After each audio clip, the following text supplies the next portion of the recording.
Assalamualaikum warahmatullahi wabarakatuh.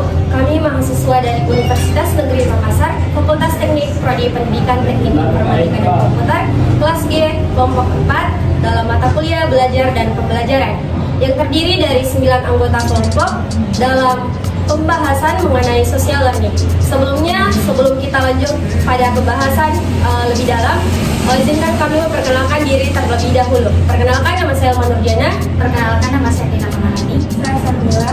Saya Rahma Awalia. Saya Sigis Ali Kerman. Saya Anwar. Saya Ronatul Alifah. Saya Ibrahim Ahalil. Saya Diana Sandi.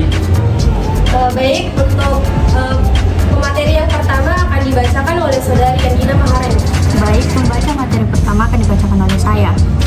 Albert Bandura merupakan salah satu tokoh utama yang mengembangkan social learning theory atau teori belajar sosial. Profil Albert Bandura. Albert Bandura lahir di Mendora Northern, Alberta, Kanada pada tanggal 4 Desember 1925. Pada tahun 1949, beliau mendapat pendidikan di University of British Columbia jurusan psikologi. Memperoleh gelar master dalam bidang psikologi pada tahun 1951 dan setahun kemudian beliau juga meraih gelar doktor. Bandura menyelesaikan program doktornya dalam bidang psikologi klinik. Setelah lulus, ia bekerja di Stanford University. Sekian dari saya, pembaca materi selanjutnya akan dibacakan oleh Rahma. Baik, pengertian social learning theory. Pada umumnya, teori belajar sosial disebut sebagai observational learning, yaitu belajar dengan jalan mengamati perilaku orang lain.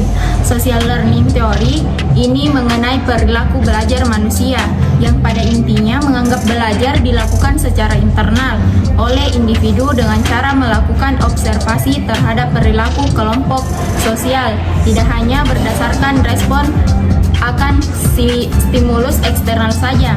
Teori ini juga disebut sebagai observasi sosial, behavioral approach, karena merupakan sudut pandang sosial dari teori behaviorisme. Selanjutnya, teori ini disebut sebagai sosial kognitif.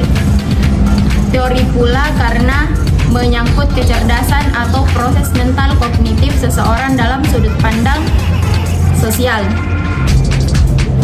Selanjutnya, teori belajar sosial adalah kombinasi dari lingkungan dan faktor kognitif. Pembaca materi selanjutnya akan dibacakan oleh saya. Konsep-konsep social learning teori Bandura. Teori ini didasarkan pada fakta bahwa pengetahuan manusia didapat dari manusia lain. Dengan kata lain, apa yang kita tahu didasarkan oleh penjelasan yang diberikan orang lain kepada kita. 1. Harapan atau ekspektasi. Pengetahuan harus mampu mewujudkan apa yang ia inginkan dari lingkungan, dan kepercayaan terhadap sesuatu harus sesuai dengan kepercayaan lingkungan. Contoh, kalau kita mengacungkan jempol di Indonesia, Korea, atau Jepang, itu menandakan kita sedang menyatakan setuju, oke, iya, dan sebagainya. Namun kalau kita mengacungkan jempol di Brasil, itu menandakan kita sedang melecehkan orang lain secara visual. 2. Belajar observasional individu. Mendasari pengetahuannya dengan mengobservasi orang lain di dalam lingkungan, misalnya kata pantek. Kata pantek di beberapa kota diartikan sebagai pengeboran manual untuk gali sumur. Di beberapa kota di Sumatera, pantik diartikan sebagai makian. Seorang dari Sumatera mungkin ingin akan kaget mendengar kata pantek disebut begitu saja di masyarakat. Namun, bila dia mengobservasi dengan benar, dia akan sadar bahwa kata itu punya makna yang berbeda. Pembaca materi akan dibacakan oleh saya. Kapasitas behavioral merujuk pada fakta bahwa pengetahuan seseorang diperlukan untuk mempengaruhi perilakunya. Seorang anak mungkin tidak sadar bahwa berteriak di dekat orang tua tidak sopan, sampai seseorang menegurnya kalau tidak mendapat respon negatif. Tentu dia akan terus melakukannya dong. Kan dia tidak sadar. Kalau sudah dikasih punishment atau respon negatif, barulah dia berhenti. 4. Implikasi diri adalah keyakinan seseorang terhadap dirinya sendiri. Jika yakin terhadap pengetahuannya, ia akan bertindak berdasarkan pengetahuannya. Misalnya, mengacungkan jempol tadi. Bila satu orang di Brazil memarahi kamu karena mengacungkan jempol, kamu akan heran dan mulai ragu dengan pengetahuanmu. Kamu jadi ragu untuk mengacungkan jempol lagi. Akhirnya, semakin banyak orang memarahi kamu. Baik, pembaca materi selanjutnya akan dibacakan oleh saya. 5. Determinisme resiprokal adalah orang saling meniru perilaku saat mereka berinteraksi. Ketika seseorang berada di suatu lingkungan, dia akan beradaptasi dengan lingkungan tersebut. Ketika kamu ketemu dosen, mungkin kamu akan berbicara mengenai mata kuliah atau tugas. Kamu akan menggunakan kata saya dan nada bicara yang merendah. Tapi saat sama teman, mungkin kamu akan ngomong dengan kata agut dan nada bicara yang santai. Mungkin diselingi dengan saling melirik bahkan melecehkan. 6. Reinforcement adalah respon dari orang lain yang dapat memperkuat atau melemahkan suatu perilaku.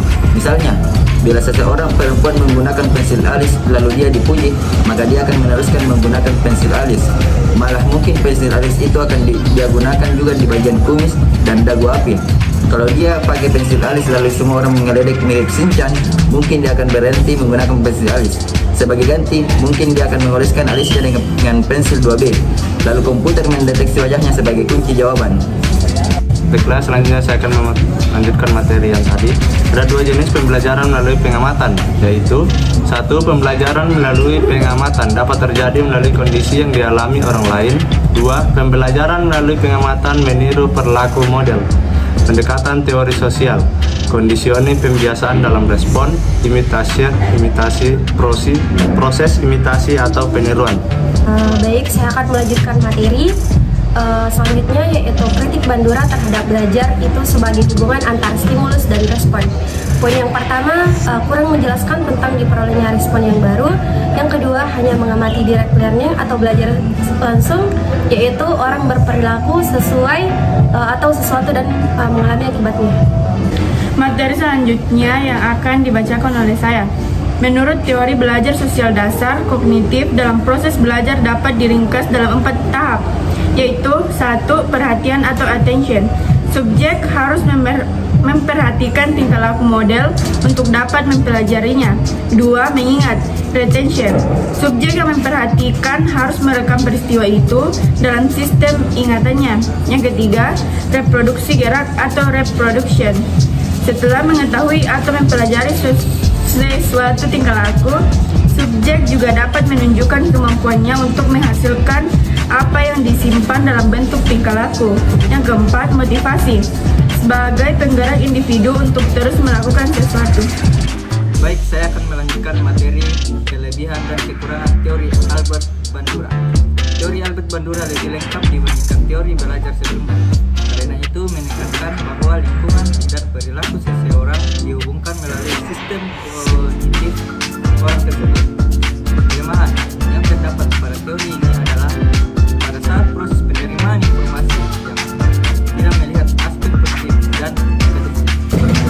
Baik, saya akan menyimpulkan materi di mana prinsip dasar belajar menurut teori ini yaitu bahwa yang dipelajari individu terutama dalam belajar sosial dan moral terjadi melalui peniruan atau imitation dan penyajian contoh perilaku atau modeling. Sekian presentasi dari kami. Mohon maaf bila ada kekurangan. Wassalamualaikum warahmatullahi wabarakatuh.